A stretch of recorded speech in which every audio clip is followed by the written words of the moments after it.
Welcome to Toffee TV. Everton made a late signing in the transfer window.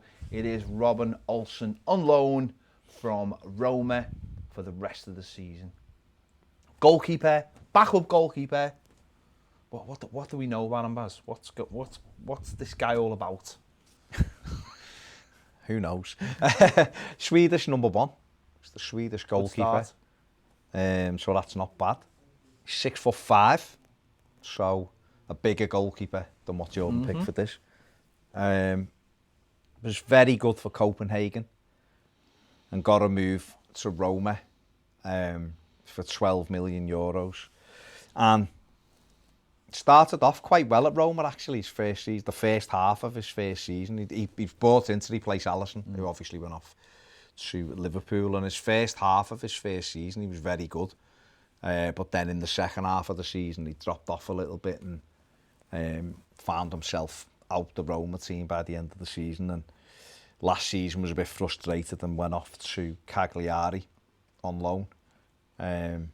Sent off in November last year, banned for 4 games for pushing an opponent. The opponent was sent off as well. Played 17 games, done okay. It's quite clearly he had his best spell at Copenhagen. Yeah. And that's what got him a big move to Roma. And seeing a few Roma fans and saying, hopefully he'll get the form back in the first half of your first year when you were amazing for us. Yeah. So I think, Everton have brought the goalkeeper in. He was one of 3, wasn't he, on deadline day that were mooted. Obviously, there was Poalo, Gazzaniga, Tottenham, and Sergio Romero at Manchester United, and both of those clubs blocked the moves because they see Everton as rivals for European football. So they didn't feel that they wanted to strengthen their opponents, I guess. And listen, you can understand that, I suppose, to a certain extent. Chelsea have done it to us with Tomori as well, for Kyle Tomori. Yeah. So fair play, but I'm all right with it. I don't know loads about him. Yeah. I've watched a lot of footage of him over the last day or so. I've done a lot of reading on him. The messages are mixed a little bit. At times he looks very good. I asked Andy about him, his opinion of him. He said he's a really good shot stopper, but sometimes he's a bit heavy on his feet in terms of getting down or whatever. He's not great. He's not as good as Pickford, people say, with his feet, but has Pickford been great lately with his feet? So it's one of them with it, isn't it? I mean, if you look at I'll just read some of these stats out just very quickly. So for last season, so there's a comparison. Obviously, Olsen's is a smaller sample scale because Pickford plays every game for us, doesn't he? Pickford played 38 games last year, Olsen played 17. Pickford had 9 clean sheets and then 38. Olsen had 4 in the 17. Pickford 56 goals conceded in 38 games. Olsen 24 in 17. Pickford's XG for conceding goals was 48.7%. He conceded 56. Olsen's was 22 and he conceded 24. Pickford's save percentage 63.87. Olsen's 76%. So a higher one. Pickford's long passing accuracy 67% versus 61%, and the short passing accuracy Pickford's 99.5, Olsen's 98%. So it's a smaller sample scale, but when you look at it, they seem quite similar really. It's just that he's a little bit of a more imposing goalkeeper. Yeah. So it's hard to know what to make of it. Yeah, it's hard. I mean, clearly he hasn't been brought in to be the number 1, has he? That's going to be more of a long-term thing to sort, and that wasn't going to be sorted out over a weekend. No. So they were obviously looking. I think Romero could have been someone who could have pushed Pickford, or not saying this guy won't, but I think he was more. When you bring a player in who's used to the Premier League, then you would think that he would be more ready to go, and we've seen the fallout from that. That situation. Misses isn't happy. This one to me, as you look on social media, you ask people who understand you. I've seen different people, not just like fans. Andy wasn't fully encouraged about him. You just have to hope that the club have brought him in for a reason, a backup to push him every day in training. I can imagine now Larsel might go out, possibly. You know, he'll go, Larsel. He signed a 2-year deal, is in the second year, and it makes sense for him to go somewhere now and play football. This guy will come in, needs a fresh start, Premier League for a year, something a little bit different, and who knows, that it might be just that thing of every day in training, just breaking up for Jordan Pickford, having someone there who suddenly feels a little bit threatened by, a little bit intimidated by his size, thinking this guy could take my place because the manager clearly isn't happy for him. Who's to say it's not just that? Who's to say it's not that, you know, Carlo Ancelotti spoke to the player, reminded them, you know, that you has to be at a certain level. They've seen what they've seen on Saturday with the mistake and thought, right, we need to change something. And by bringing someone in is that thing of saying, listen, you're not secure as number one. We are prepared to replace you. You know, you can be as whatever you want to be, as motivated, as cocky, as arrogant, whatever it is that fuels Jordan Pickford. And by bringing someone in to train with him every single day to be like, you got to watch yourself here, you know. And I actually think it is good that we've brought someone in who is intimidating, who is a little bit different. Just I think that's just for an everyday thing in training. Where Jordan Pickford has to turn around, look at this fella and go, yeah, I have to maybe work a little bit harder, because they are on the lookout for they're not happy with the situation. And I think, listen, whatever anyone says, that sometimes mentally can be the difference. Just saying to someone, you're not secure here, so you need to start doing more. You need to get out your comfort zone and working harder to be number one at this club. Yeah, I totally agree. I think he had Stekelenburg. He knew Stekelenburg was never going to replace him. He's known Larsel is never going to replace him. João Virginia was never going to replace him. So he's had no threat. He's come in as Everton's number one. He's played. The good thing is he's always fit. He's played every game, which is great on one hand. But he's had no challenge for that position. You know, and even in cup games, we threw him in against Fleetwood away. Yeah.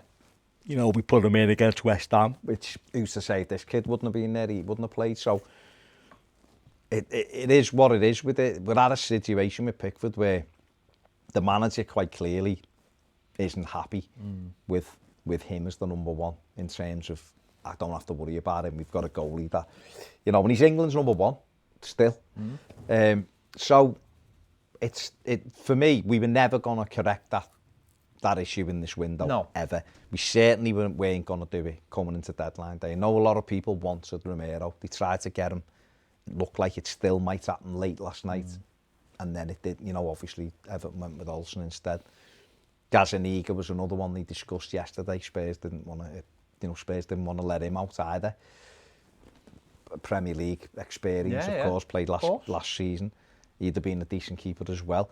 But when I think of both of those goalkeepers, I don't see them as our long term. No. Not Romero's 33. Yeah. So as good a keeper as he is, you'd be looking to replace him in a year. So maybe Everton are looking and going, you know, Donnarumma's been mentioned. I've mentioned Strakosha, Rakovic has been mentioned. The Musso's been mentioned. There's a lot of, you know, you did the goalkeeper thing with Piv earlier, you know, before the season started, and there was some great keepers on there who Everton could get, not at clubs where there's no chance of us getting them. So if Everton are on the lookout now, which I'm sure they are, they'll be looking at that and think, well, we can go and address this next summer. We give Pickford now at the kick up the backside. We've given this season. If he continues to make basic errors, we have to address it. And you're right, this fella comes in, all of a sudden, Pickford's looking around going, hang on, he replaced the midfield because he wasn't happy with it. Now there's this fella's coming in 6'5" and he's an international keeper. I don't know what he's like. All of a sudden, you've got to puff your chest out and go, well, I'm going to show you that this position's mine. Whereas, because he doesn't know, Carlo Ancelotti might have had great reports with this fella and gone, nah, actually, I can throw him in for some games if I need to give this fella a kick up the backside. It was never going to happen with Larsel or Virginia. Yeah. So, I mean, I'll be honest, I was a little bit surprised we ended up with a keeper, because I know that it wasn't the priority, you know, what they were looking for, and they've ended up getting him. Pleasantly surprised that we were after Romero, and because you look at it and go, well, yeah, he's good, he's proven, he's won stuff at United. Yeah. But he hasn't played a Premier League game for 3 seasons. Yeah. So it's not like he's a top keeper playing every week. He might have been a little bit rusty, but Yeah. All you can do is get behind it. If he's better than Larsel, we're no worse off. In fact, we're better because we've got someone who can actually play if need be. Yeah. He might come in and it might just be ignited for this season and might be really good if he gets a go. So I don't think it can do any harm. But what it does is, I put last night on Twitter, he's essentially a placeholder for 9 months while Everton have a look around. You know, which I think they will. I think we bought really well this window. There might still be another one to come in. At the end of this window, if it keeps going the way it's going, you get to next summer and you think a keeper, you know, a right back and maybe another winger or whatever. Your team's looking like it's really going places. So I'm quite happy with it. Other people, I know it's mixed on Twitter. I've seen some people say he's good. I've seen others saying he's terrible. It is what it is. He's very good for Copenhagen, very good. And if he can get that form back, then, you know, Roma paid 12 million euros for him for a reason. I'm giving their #1 jersey when they'd been enjoying being in the Champions League and that. So we'll have to just wait and see. I'm sort of sitting here with no expectations. No expectations of him. He's not our #1. And as I said, if he can push Pickford to improve his performances, to improve whatever needs improving, then I'm all right with that. I'm okay. It's only a loan deal, and as I say, if Larsel goes, then as you said, he will. Then we're not any worse off. So we'll have to wait and see what happens on this one. He has come in. He is with us for the rest of the season, and let's see what happens. Get behind him, because it's just a lad coming in. Listen, it's been a fantastic window. So, you know, it'd be strange to sit here being angry about one deal. So there about you go. A sub. Yeah, about a sub. There you go. Let us know your thoughts in the comments on this one. If you've watched them play, if you know more about them than we do, let us know. Let us know what you think about it in the comments. Don't forget he played in all Sweden's games in the 2018 World Cup. Got beat by England in the quarters. Clean sheets, didn't he? Clean sheets. So he's not, you know, he's got a lot of 38 international caps. You know, so he's got a lot of experience as well. So yeah, let us know your thoughts in the comments anyway. Give this video a like, subscribe if you haven't already, and if you want more great videos, join us over on Patreon. See you later.